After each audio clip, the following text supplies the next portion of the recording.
इस पृथ्वी पर जब हम आए, हाँ, तो हमने सबसे पहला काम क्या किया था? इसकी शुरुआत कैसे हुई? हमने सबसे पहले एक श्वास ली थी। और जब हम इस ग्रह से जाएंगे, इस पृथ्वी से जाएंगे, तो हमारा अंतिम कार्य क्या होगा? हम श्वास छोड़ेंगे। तो जन्म से लेकर मृत्यु के बीच में श्वास एक ऐसी चीज है जो हमारे साथ सदैव बनी रहती है। हाँ, हम जीवन में जो भी कार्य कर रहे हैं, जो भी हम जीवन में हासिल करते हैं, जो भी कार्य में हम लग्न हैं, इन सभी के दौरान एक श्वास है जो सदैव हमारे साथ निरंतर बनी रहती है।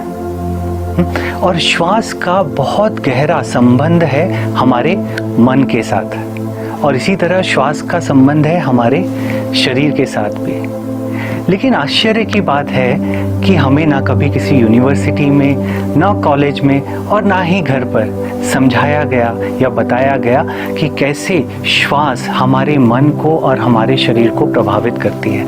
हाँ, हमारे शरीर और मन को जोड़ने की जो एक मजबूत कड़ी है, मुख्य कड़ी है, उसका काम श्वास करती है। तो आज हम जानेंगे श्वास के बारे में थोड़ा और, कि कैसे हम अपनी श्वसन शक्ति को और बढ़ा सकते हैं, इम्प्रूव कर सकते हैं। हाँ, तो आप तैयार हैं? तो चलिए शुरू करते हैं। तो आज हम कुछ श्वास की तकनीकें सीखेंगे। उससे पहले ये जानना बहुत ज़रूरी है कि जब हम श्वास लेते हैं, है ना, जब हम श्वास ले रहे होते हैं भीतर, तो हमारे शरीर में बहुत से ऑर्गन्स हैं, बहुत सी मांसपेशियां हैं जो विभिन्न प्रक्रियाएं करती हैं, जो अलग अलग कार्य करती हैं पूरे रेस्पिरेटरी सिस्टम में। हमारे फेफड़े, हमारे रिब्स, हमारी वायु नासिका, हाँ, ये सभी उस कार्य में लगे होते हैं। और इसी के साथ एक और महत्वपूर्ण मांसपेशी है हमारे शरीर में जो इस रेस्पिरेटरी सिस्टम में एक बहुत मुख्य रोल अदा करती है, उसका नाम है डायफ्राम। ये डायफ्राम मांसपेशी होती है, ये हमारे फेफड़ों के जस्ट नीचे वाले हिस्से में पाई जाती है। अब क्या होता है कि अगर हम श्वास सही तरीके से नहीं लेते, हाँ, हम अपने डायफ्राम का, अपने सारे ऑर्गन्स का, मसल्स का पूरा इस्तेमाल नहीं करते, तो धीरे धीरे समय के साथ ये डायफ्राम की जो मांसपेशी होती है ये कमज़ोर होने लगती है, और इसका सीधा असर हमारी श्वास लेने की क्षमता पर भी पड़ता है। हाँ, तो आज हम एक श्वास की तकनीक सीखेंगे जिसके द्वारा हम अपने डायफ्राम को, अपने जो एब्डोमिनल मसल्स हैं, अपने पेट की जो मांसपेशियां हैं, उनको भी थोड़ा और स्ट्रॉन्ग कर सकते हैं, जिससे हम बेहतर तरीके से, है ना, पूरी तरह से श्वास ले पाएंगे। तो आगे बढ़ने से पहले मैं आपसे एक रोचक प्रश्न पूछना चाहता हूँ। आप तैयार हैं? हाँ, तो मेरा प्रश्न ये है कि जब हम श्वास लेते हैं, जब हम श्वास अंदर की ओर लेते हैं, तो हमारा पेट बाहर की ओर जाता है या अंदर की ओर जाता है? तो चलिए एक छोटी सी एक्सरसाइज करते हैं। अपनी आंखें बंद कर लेते हैं और श्वास लेते और छोड़ते समय हमें यह ध्यान देना है, ऑब्जर्व करना है कि हमारा पेट बाहर जा रहा है या अंदर की ओर आ रहा है। तो चलिए साथ में मिलकर करते हैं। अपनी आंखें बंद कर लीजिए और अपना ध्यान अपने एब्डोमेन पे, अपने पेट पर रखें और एक गहरी श्वास लें और श्वास छोड़ें। श्वास लें और श्वास बाहर। श्वास अंदर, श्वास बाहर, श्वास अंदर और श्वास बाहर। और धीरे से अपनी आंखें खोल सकते हैं। तो क्या महसूस किया आपने? देखिए, अगर श्वास लेते समय आपका पेट बाहर की ओर आता है, फूलता है, तो आप बिल्कुल सही कर रहे हैं। हाँ, और घबराने की बात नहीं है। अगर श्वास लेते समय आपका पेट अंदर की ओर आ रहा था तो कोई बात नहीं। आने वाले 14 दिनों में हम श्वास की विभिन्न तकनीकें, प्राणायाम सीखेंगे जिससे हम इसको ठीक कर लेंगे, तो घबराने की कोई बात नहीं है। और अगली एक महत्वपूर्ण चीज़ जो हमें ध्यान रखनी है प्राणायाम और ध्यान करने के दौरान, वो ये है कि हम किस स्थिति में, किस पोस्चर में बैठे हैं। बहुत इंपॉर्टेंट है। देखिए क्या होता है, अक्सर हम चेयर पे, सोफे में या अपने डेस्क के सामने बैठे होते हैं या मोबाइल पे बैठे होते हैं, तो समय के साथ साथ धीरे धीरे हमारी बॉडी पूरी तरह से सिकुड़ने लगती है, झुक जाती है। हमारे कंधे सामने की ओर आ जाते हैं, हमारे फेफड़े सिकुड़ जाते हैं, हमारे पेट की मांसपेशियां सिकुड़ जाती हैं ना, और इसका पूरा सीधा सीधा और गहरा असर पड़ता है हमारी श्वसन प्रणाली पर, श्वसन शक्ति पर, जिसकी वजह से हम पूरी तरह से श्वास नहीं ले पाते। तो हमें क्या करना है, जब हम प्राणायाम के लिए बैठेंगे तो हमें अपनी रीढ़ की हड्डी को सीधा रखना है।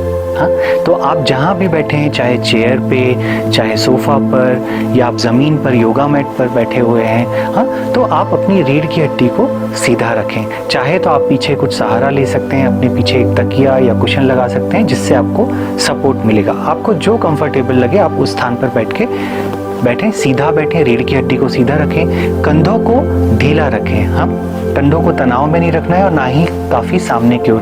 तो आप जस्ट थोड़ी सी सजगता डालेंगे अपने कंधों की ओर, थोड़ा ध्यान देंगे तो आपके कंधे खुद ही अपने आप अपनी सहज अवस्था में आ जाएंगे।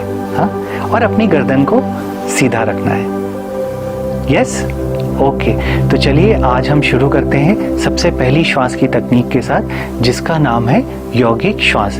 ये कैसे करना है, अपना जो राइट हैंड है, जो आपका दायां हाथ है, उसको आपके अपने नाभि के स्थान के पास रखना है। इस तरह से अपने राइट हैंड को अपने पेट के पास इस तरह से रखें, हल्के से आपके पेट को वो स्पर्श करता रहे, बहुत ज़्यादा ताकत लगाने की ज़रूरत नहीं है। और आपका जो बायां हाथ है उसकी हथेली खुली रख के आप अपने घुटने पर रख सकते हैं। और इसमें हमें केवल लंबी गहरी श्वास लेनी है और ध्यान देना है कि जब हम श्वास ले रहे हैं तो हमारा पेट बाहर की ओर आ रहा है, और जब हम श्वास ले रहे हैं तो पेट वापस अंदर की ओर जा रहा है। हाँ, तो अपनी आंखें बंद करके हम ये प्रक्रिया करेंगे। अपनी आंखें बंद कर लेते हैं और लंबी गहरी श्वासों के साथ शुरू करते हैं। श्वास अंदर और बाहर, श्वास अंदर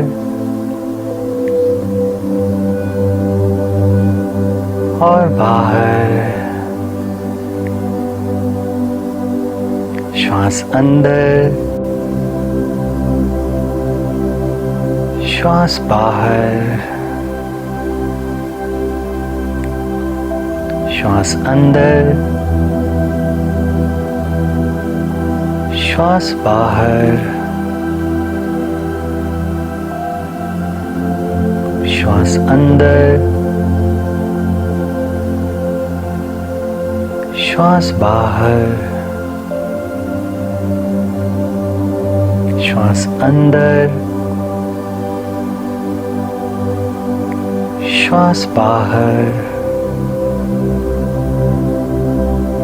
श्वास अंदर, श्वास बाहर, श्वास अंदर,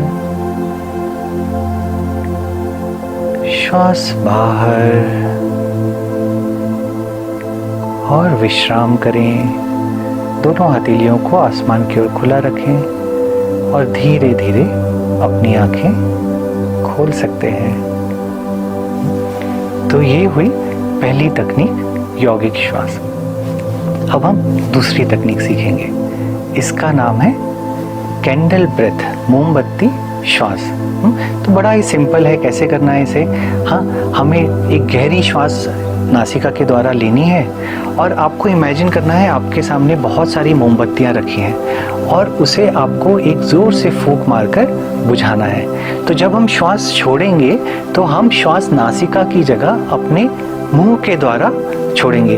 तो हम उसमें क्या करेंगे, अपने होठों को थोड़ा आगे की ओर लेकर आएंगे और इसमें एक छोटा सा छेद बनाएंगे जहाँ से फोर्स के साथ हम श्वास को बाहर छोड़ेंगे, एज इफ जैसे हम सारी मोमबत्तियों को बुझा रहे हैं। तो आप एक बार मुझे देखिए, फिर हम साथ में मिलकर करते हैं। नासिका से गहरी श्वास लेंगे एंड बाहर मोमबत्ती को बुझाएंगे।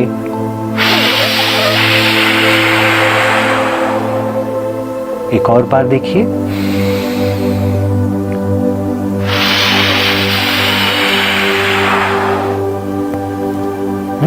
और जिन्हें अगर हृदय रोग है या हाई ब्लड प्रेशर है तो जब आप श्वास छोड़ रहे हैं तो बहुत ज़्यादा ताकत का इस्तेमाल ना करें। हाँ, बाकी सब जैसा मैंने बताया आप सब फुल फोर्स के साथ श्वास बाहर छोड़ सकते हैं। तो चलिए मिलकर करते हैं। आंखें बंद कर लीजिए, आराम से बैठ जाए, रीढ़ की हड्डी को सीधा रखिए और गहरी श्वास अंदर और बाहर।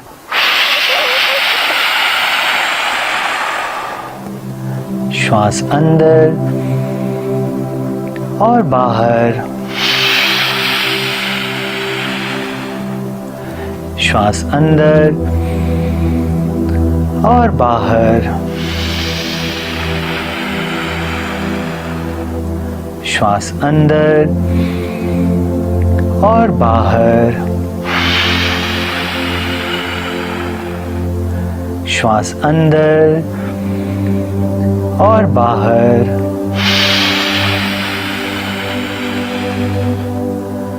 और विश्राम करें और धीरे से अपनी आंखें खोल सकते हैं। अब हम एक और नई तकनीक सीखेंगे, इसका नाम है आनंदमयी श्वास। हाँ, बहुत सारे लोग का क्वेश्चंस आ रहे हैं। ओके, सो आप में से बहुत से लोगों के कुछ क्वेश्चंस हैं, कुछ प्रश्न हैं, तो हम पहले ये सारी तकनीक कर लेते हैं, ध्यान करते हैं, उसके बाद फिर हम आपके सारे प्रश्न लेंगे। हाँ, तो अभी आप अपना पूरा ध्यान जो यहाँ पर हम तकनीक सीख रहे हैं, जो हम कर रहे हैं, ये आप साथ में हमारे साथ करिए, फिर हम आखिरी में आपके सारे प्रश्न और सारे डाउट्स लेंगे। ओके, ठीक है, चलिए आगे बढ़ते हैं। अगला है आनंदमयी श्वास। तो इसे कैसे करना है? श्वास लेते हुए अपने हाथों को इस तरह से फैलाना है और पीछे की ओर थोड़ा जाना है, गर्दन को पीछे ले जाना है और श्वास छोड़ते हुए सामने की ओर आना है और अपनी थोड़ी को अपने छाती के पास जितना हो सके लाएं और अपने आप को जेंटल हग करें। श्वास लेते हुए पीछे की ओर और श्वास छोड़ते हुए वापस सामने आ जाएं, अपने को हग करें और थोड़ी को चिन से लगाएं। और जैसा इस श्वास का नाम है आनंदमयी श्वास, तो पूरे उत्साह और आनंद के साथ इसे करें, चेहरे पर मुस्कान रखते हुए। तो चलिए साथ में करते हैं। आप मुझे देख सकते हैं, जब आप समझ जाएं तो अपनी आंखें बंद करके भी कर सकते हैं। शुरू करते हैं। सांस लेते हुए हाथ पीछे, गर्दन पीछे और श्वास छोड़ते हुए सामने की ओर आएं, थोड़ी को अपनी छाती से लगाएं और अपने आप को जेंटल हग करें। एक और बार श्वास लेते हुए पीछे की ओर और श्वास छोड़ते हुए वापस सामने आ जाएं। श्वास लेते हुए पीछे और श्वास छोड़ते हुए सामने। श्वास लेते हुए एक और बार पीछे और श्वास छोड़ते हुए सामने की ओर। चेहरे पर मुस्कान बनाए रखें एंड रिलैक्स और विश्राम करें। जिन्होंने अपनी आंखें बंद की थी वो अपनी आंखें खोल सकते हैं। अब हम करेंगे भस्त्रिका प्राणायाम। बहुत ही आसान है, मैं अभी आपको इंस्ट्रक्शंस बताता हूँ कि हमें कैसे करना है। हाँ, तो हम सब फिर साथ में मिलकर करेंगे। ओके, अच्छा, ये जो प्राणायाम है, ये जिन्हें हृदय रोग है, जिनका हर्निया का सर्जरी हुआ है, जिन्हें उच्च रक्तचाप या निम्न रक्तचाप है ना, लो बीपी या हाई बीपी है, और जो महिलाएं गर्भवती हैं वो लोग ना करें इसे। इसकी जगह आप जो हमने सबसे पहले यौगिक श्वास सीखी थी, आप वो प्रैक्टिस कर सकते हैं। और जिन्हें हल्का फुल्का थोड़ा बीपी है तो उनके लिए भी मैं आने वाले कुछ मिनटों में आपको बताऊंगा कि आप भस्त्रिका प्राणायाम कैसे कर सकते हैं। तो क्या करना है, हमें सीधे रीढ़ की हड्डी को सीधा रखते हुए अपने हाथों को अपने कंधों के सामने लाना है और हथेलियों से हल्की सी मुट्ठी बनानी है, लूज फिस्ट, आपके कंधों के सामने।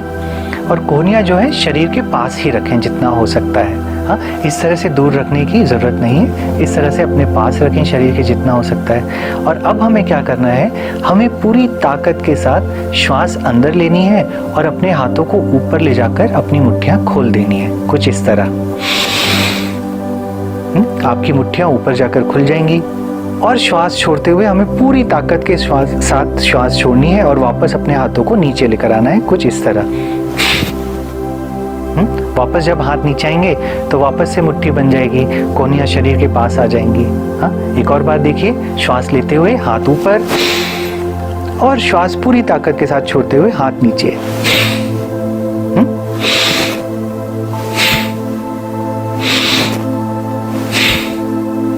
ओके।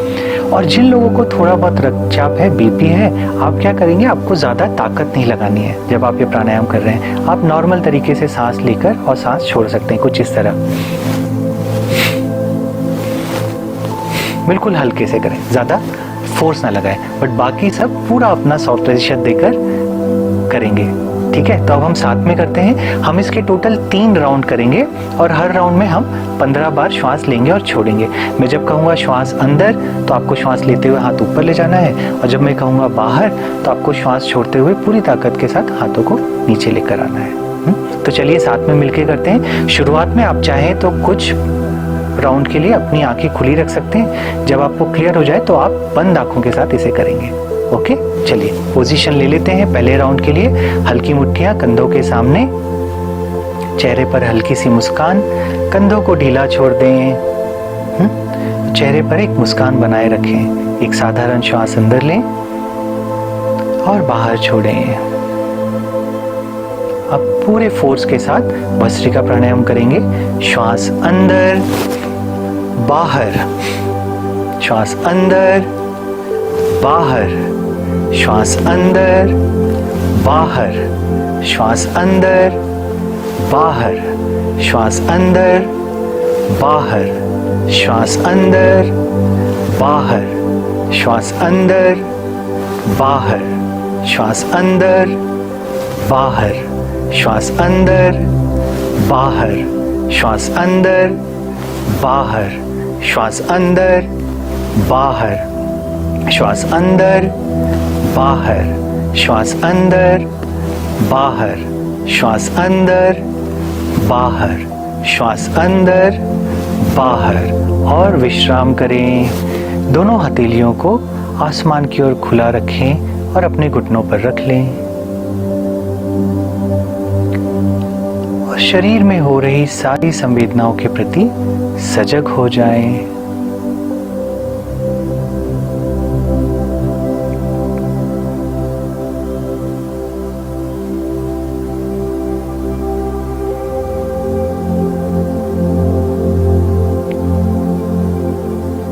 भस्त्रिका प्राणायाम के दूसरे राउंड के लिए पोजीशन ले लेते हैं। हल्की मुट्ठियां कंधों के सामने, कोहनियां शरीर से लगी हुई, रीढ़ की हड्डी सीधी, गर्दन सीधी, चेहरे पर एक हल्की सी मुस्कान के साथ एक साधारण श्वास अंदर और बाहर। फुल फोर्स के साथ भस्त्रिका प्राणायाम करेंगे। श्वास अंदर, बाहर, श्वास अंदर, बाहर, श्वास अंदर, बाहर, श्वास अंदर, बाहर, श्वास अंदर, बाहर, श्वास अंदर, बाहर, श्वास अंदर, बाहर, श्वास अंदर, बाहर, श्वास अंदर, बाहर, श्वास अंदर, बाहर, श्वास अंदर, बाहर, श्वास अंदर, बाहर, श्वास अंदर, बाहर, श्वास अंदर, बाहर, श्वास अंदर, बाहर, श्वास अंदर, बाहर, श्वास अंदर, बाहर। और विश्राम करें। दोनों हथेलियों को खुला आकाश की ओर रखें। शरीर में हो रहे ऊर्जा के संचार को महसूस करें।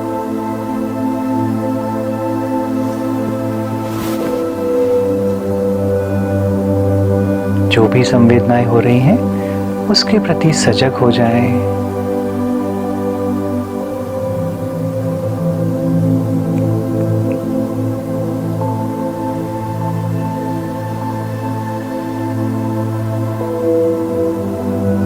और भस्त्रिका प्राणायाम के तीसरे और आखिरी राउंड के लिए पोजीशन ले लेते हैं। हल्की मुट्ठियां कंधों के सामने, कोहनियाँ शरीर को छूती हुई, रीढ़ की हड्डी सीधी, गर्दन सीधी और चेहरे पर एक हल्की सी मुस्कान के साथ एक साधारण श्वास अंदर लें और बाहर छोड़ें। पूरे फोर्स के साथ भस्त्रिका प्राणायाम करेंगे।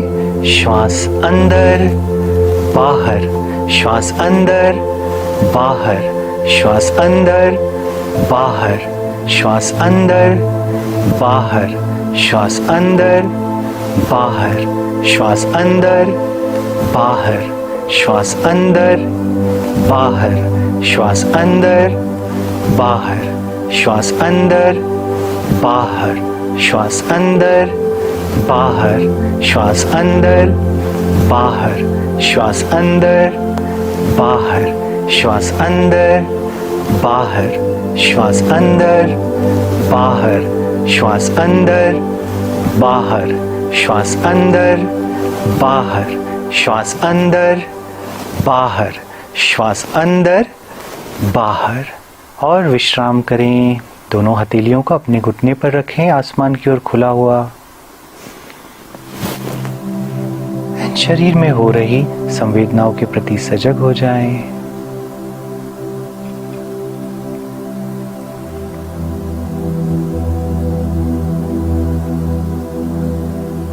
और धीरे धीरे अपना समय लेते हुए अपनी आंखें खोल सकते हैं। अब हम गुरुदेव के साथ एक मेडिटेशन करेंगे, ध्यान करेंगे। गुरुदेव के द्वारा निर्देशित गाइडेड ध्यान करेंगे। ध्यान के दौरान आप आराम से बैठ जाइए, अपनी रीढ़ की हड्डी को सीधा रखें, चेहरे पर एक हल्की सी मुस्कान बनाए रखें और जो भी इंस्ट्रक्शंस आते हैं ध्यान के दौरान गुरुदेव के, जस्ट उसको फॉलो करें, उनको सुने और एकदम हल्केपन के साथ। हाँ, ज़्यादा प्रयत्न करने की ज़रूरत नहीं है। मेडिटेशन एकदम एफर्टलेस होता है। तो चलिए अब हम गुरुदेव के साथ ध्यान करते हैं। तो आराम से बैठ जाइए। हथेलियों को आप जो कंफर्टेबल हो अपने घुटनों पर या अपनी पालती में अपने पास रख सकते हैं। आराम से बैठ जाइए, कंधों को ढीला छोड़ दें, आंखें बंद, चेहरे पर एक हल्की सी मुस्कान बनी रहे।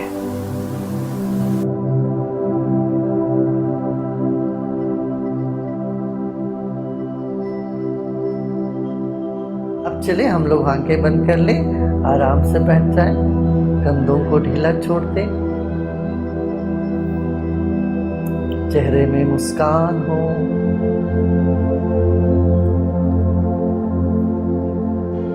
एक गहरी सांस लीजिए और धीरे धीरे सांस छोड़ें। फिर एक गहरी सांस लें और धीरे धीरे सांस छोड़ें। कंधों को और ढीला छोड़ें। अब आप अपना वजन को याद करें। जो भी आपका वजन है, 60 किलो, 70 किलो, 80-90 किलो,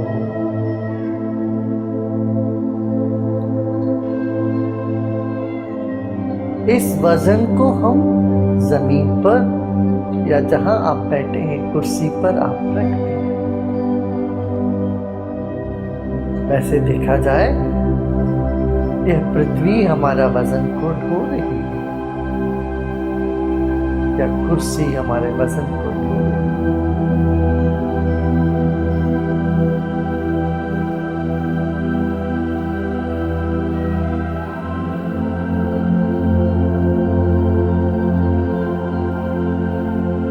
शरीर का पृथ्वी तत्व और धरती एक है।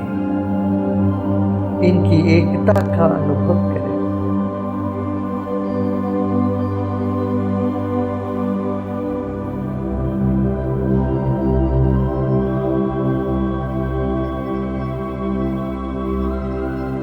यह शरीर और पृथ्वी की एकता का अनुभव करें।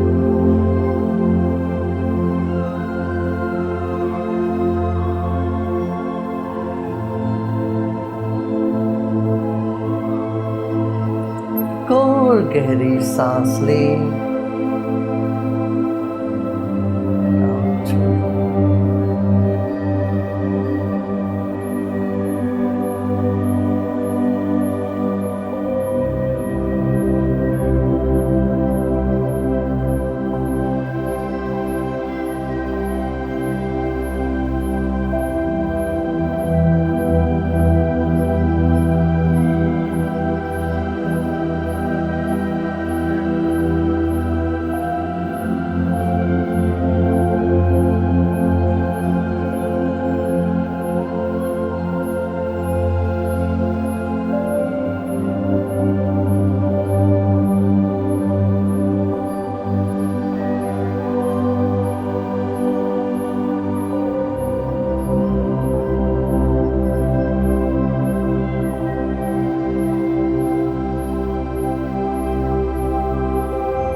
शरीर के कण कण में जल तत्व व्याप्त है।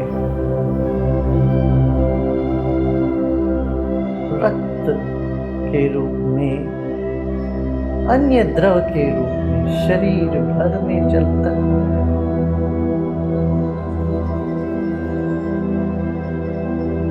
ऐसे ही ऊपर बादल के रूप में जल तत्व है, पृथ्वी के भीतर जल तत्व है, पृथ्वी के ऊपर जल तत्व है।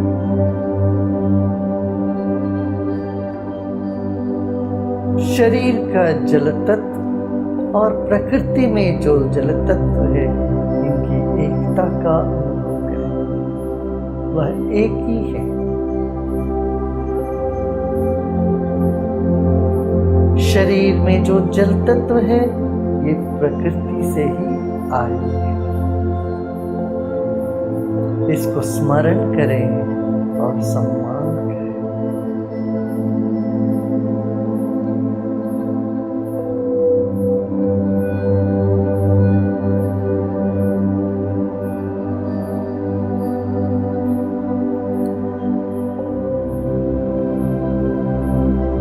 शरीर में अग्नि तत्व है और प्रकृति में भी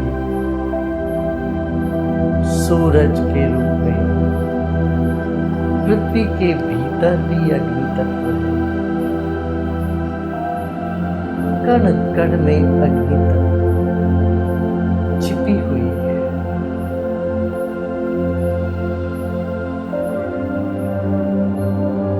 शरीर का अग्नि तत्व और प्रकृति का अग्नि तत्व की एकता है।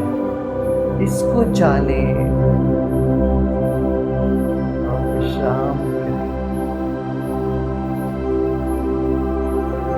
शरीर में जो अग्नि तत्व है, यह प्रकृति से ही मिला है।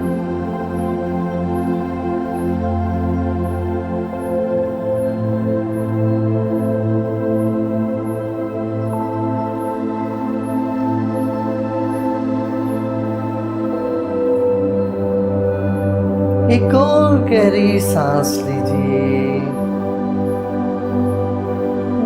धीरे धीरे सांस छोड़ें।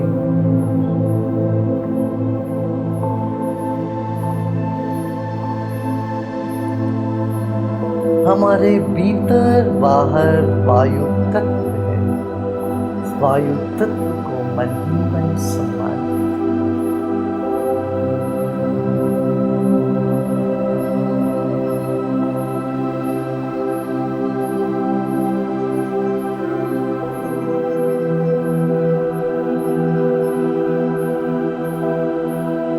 भीतर का वायु तत्व और बाहर का वायु तत्व हम अलग नहीं कर सकते।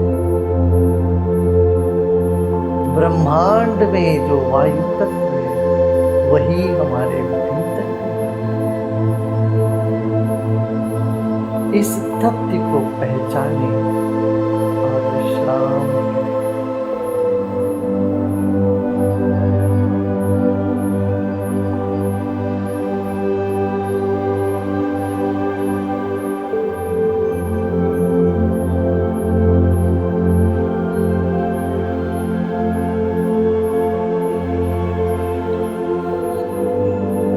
सारा ब्रह्मांड आकाश तत्व में है।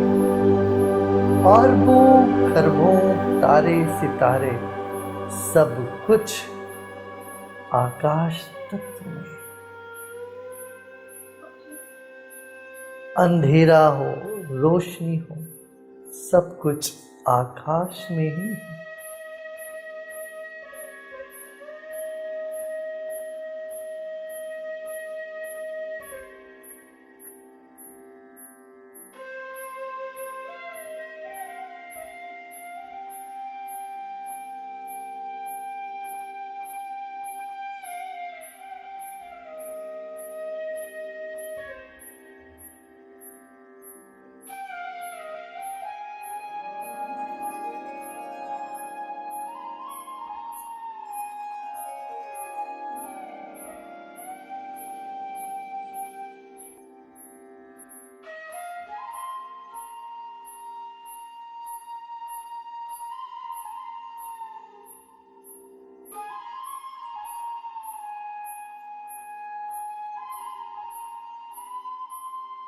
मन को आकाश तत्व में विश्राम करने दे, विलीन होने दे।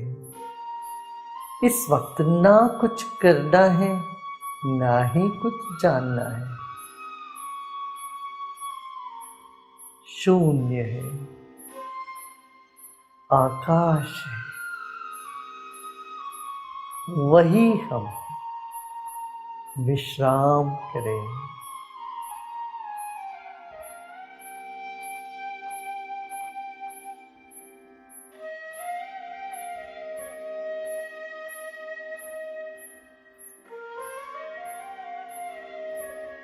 सब विचार और भावनाएं इन्हीं आकाश में मंडराते हैं।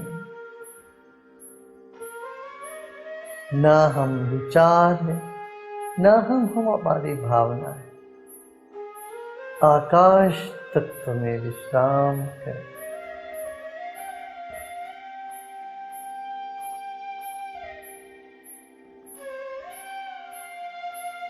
जो भी विचार आ रहे हों, आने दें।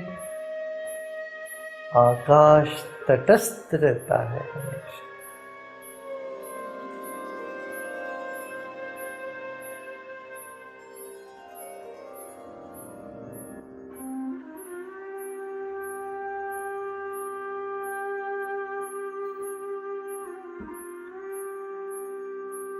ओम शांति शांति शांति।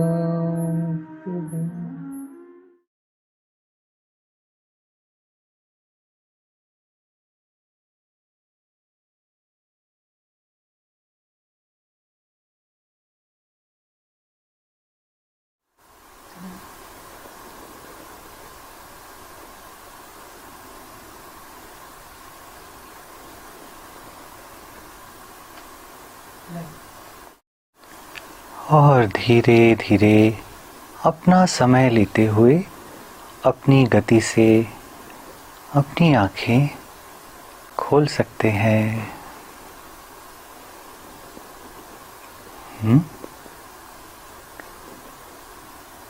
तो आप कैसा महसूस कर रहे हैं?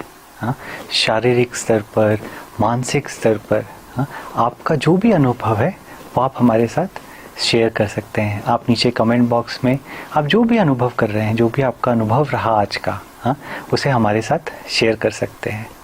हाँ, और देखिए क्या होता है जब हम अपने अनुभव को शब्दों में डालते हैं, शब्दों में पिरोते हैं और उसे लिखते हैं, तो हम अपने प्रति, अपने शरीर के प्रति, अपने मन के प्रति और सजग हो जाते हैं और अवेयर हो जाते हैं। हाँ, तो आप जो भी आपने